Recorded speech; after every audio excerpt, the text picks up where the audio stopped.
अस्सलाम वालेकुम सियासी डेरा ते खुश आमदेद हजूर साडी दुआ है कि तुसी जिथे भी तशरीफ फरमाओ अल्लाह पाक तुहाडे ते अपना खास फजल और रहम फरमाए। तो मिठा जी वड्डियां खबरां लैके एक बार फिर मैं तुहाडी खिदमत दे विच हाज़र हो चुकिया।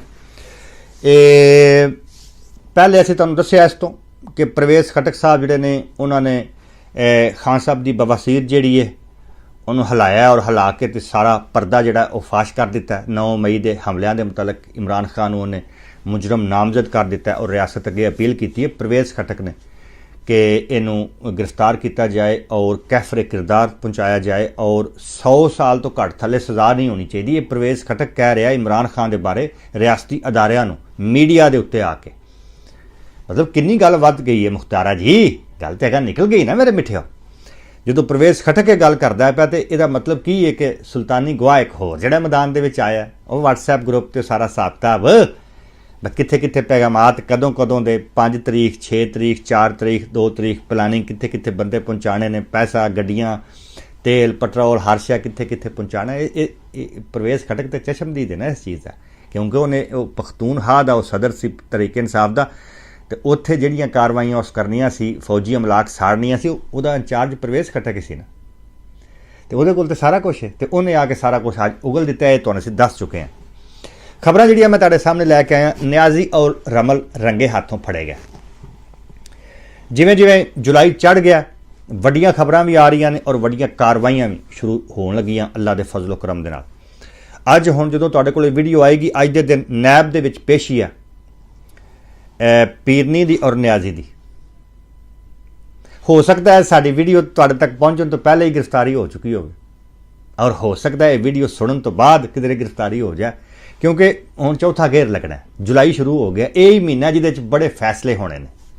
जो साडे कोल इतलाह सी असीं तुहाडे तक पहुँचाते रहे ईमानदारी के नाल, ठीक हो गया ना।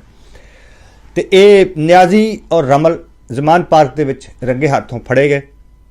दुबई प्लान मुकम्मल, नवाज शरीफ सऊदी अरब रवाना। वेख तू मिठे दे काम, दुबई दे विच बह के ते पाकिस्तान दे विच स्टॉक एक्सचेंज जिहड़ी है उतां झाड़ छड़ी है 2500 पॉइंट, ते डॉलर 20 रुपए थल्ले डे गया, तो रुपया की कीमत जिहड़ी है 20% उतां झाड़ छड़ी है मिठे ने। हजे पाकिस्तान नहीं आया, हजे सिर्फ डॉलर भेज रहे बाहरों कि पाकिस्तान थोड़ा जरा ना जे भरी लवे भर के, तो फिर मैं पाकिस्तान की कौम नाल आके मिलना है और उन्होंने सलाम दुआ करनी और उन्होंने मैं दसना है कि हुण मैं तुहाडे वास्ते की करना है।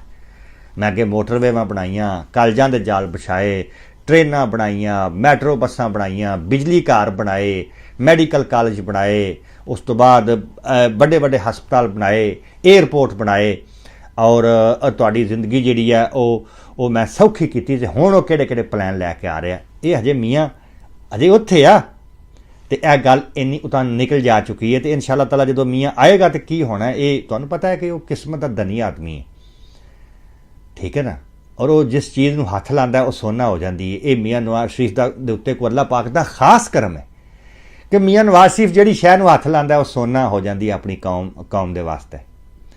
और न्याजी एडा बदबख्त सी जिहड़ी शै नूं हथ लाता सी, यानी सोने नूं भी हथ लाता सी तो कोड़ा हो जाती सी। इहदे ते नीयत और बदनीति का सारा हिसाब किताब इस गल दे विच तुसीं अपने जहन दे विच बिठा सकते हो कि कित्थे मियाँ नवाज शरीफ ते कित्थे ए इमरान खान, ठीक है ना। ये तो गल करने अगे आ जाओ जी। न्याजी का चीफ जस्टिस के खिलाफ बयान हल्फी, यह नवा कट्टा नहीं जो खुल गया। तो निगरान वजीर आजम खतून, यह भी नवा कट्टा खुल गया जी। ये हुण 3-4 गल्लां ने जिहड़ियां मैं तुहाडे गोश्त गुजार करनी है। पहली खबर ते आ जाओ, चलो चीफ जस्टिस शुरू करते हैं। न्याजी और रमल जिहड़े फड़े गए ने बाद चो तुहानूं मैं दस देना। पहली खबर ते आ जाओ तुसीं, न्याजी का चीफ जस्टिस के खिलाफ बयान हल्फी। हुण इस्लामाबाद हाई कोर्ट के चीफ जस्टिस साहब ने आमर फरूक साहब, उनकी अदालत दे विच इन्हें एक बयान हल्फी और एक बयान जिहड़ा वो जमा कराया। उत्थे जाके कहा कि मैं यह बयान देना हल्फिया कि मैनू तेरे ते यकीन ही नहीं। अंदाजा तुसीं ला लो, आंदा मैनू तेरे ते यकीन ही नहीं, तू विके है और तू तोशाखाना केस जिहड़ा मेरा क्यों इत्थे खोल के बैठा है, तो वह नजायज़ बच्ची वाला केस क्यों इत्थे खोल के बैठा है, तू लिहाजा रले हैं दूजियां नाल। तो मैं ये हल्फिया बयान देना कि मैनू तेरे ते यकीन नहीं, तो मेरे मुकदमे जिहड़े ना ये इत्थों पट के ना इत्थों पट के फलाने जज को ला दे, क्योंकि वो मेरे ने। तुसीं जरा बेवकूफ़ी की इंतहा चेक करो। ਚੀਫ ਜਸਟਿਸ ਨੂੰ ਕਹਿ ਰਿਹਾ ਕਿ ਤੇਰੇ ਕੋਲ ਜਿਹੜੇ ਮੇਰੇ ਮੁਕੱਦਮੇ ਨੇ ਨਾ, ਤੋਸ਼ਾਖਾਨਾ ਤੇ ਫਾਰਨ ਫੰਡਿੰਗ ਤੇ ਨਜਾਇਜ਼ ਬੱਚੀ ਤੇ ਫਲਾਣਾ ਤੇ ਇਸਲਾਮਾਬਾਦ ਦੇ ਵਿੱਚ ਪਿਛਲੇ ਸਾਲ 5 ਮਈ ਵਾਲੇ ਹੰਗਾਮੇ ਤੇ ਇਲੈਕਸ਼ਨ ਕਮਿਸ਼ਨ ਵਾਲਾ ਹਲਫਨਾਮੇ ਤੇ ਸਾਰਾ ਜਿਹੜਾ 2 ਨੰਬਰੀ ਮੇਰੀ ਆ, ਇਹ ਤੇਰੇ ਕੋਲ ਕੇਸ ਨੇ।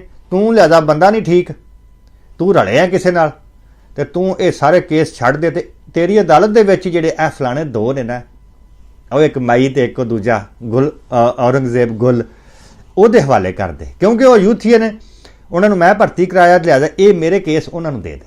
ਇਹ ਹੁਣ ਬਿਆਨੇ ਹਲਫੀ ਜਿਹੜਾ ਚੀਫ ਜਸਟਿਸ ਦੀ ਅਦਾਲਤ ਦੇ ਵਿੱਚ ਜਿਹੜਾ ਇਹ ਦੇ ਦਿੱਤੇ। ਹੁਣ ਪਤਾ ਨਹੀਂ ਚੀਫ ਜਸਟਿਸ ਸਾਹਿਬ ਇਹਨੂੰ ਉੱਥੇ ਕੰਨ ਵਧਾਉਂਦੇ ਨੇ ਜਾਂ ਬਵਾਸੀਰ ਚੈੱਕ ਕਰਦੇ ਨੇ ਵਿਸ਼ਕਾਰ ਵਾਲੀ ਉਂਗਲ ਨਾਲ ਜਾਂ ਕੀ ਕਰਦੇ ਨੇ, ਇਹ ਤੇ ਹੁਣ ਆਮਰ ਫਰੂਕ ਸਾਹਿਬ ਜਿਹੜੇ ਨੇ ਵੱਡੇ ਆਦਮੀ ਨੇ, ਚੀਫ ਜਸਟਿਸ ਨੇ, ਇਹ ਉਹਨਾਂ ਨੇ ਹੁਣ ਕਰਨਾ। ਅਗਰ ਮੈਂ ਹੋਵਾਂ ਤੇ ਮੈਂ ਉੱਥੇ ਹੀ ਕਹਾਂ ਕਿ ਯਾਰ ਜਰਾ 10 ਮਿੰਟ ਕੰਨ ਫੜਨਾ ਇੱਥੇ, ਤੇ ਉਸ ਤੋਂ ਬਾਅਦ ਫਿਰ ਪਹਿਲੇ ਮੀਟਰ ਲਾ ਕੇ ਬਵਾਸੀਰ ਚੈੱਕ ਕਰਾਂ ਤੇ ਉਸ ਤੋਂ ਬਾਅਦ ਫਿਰ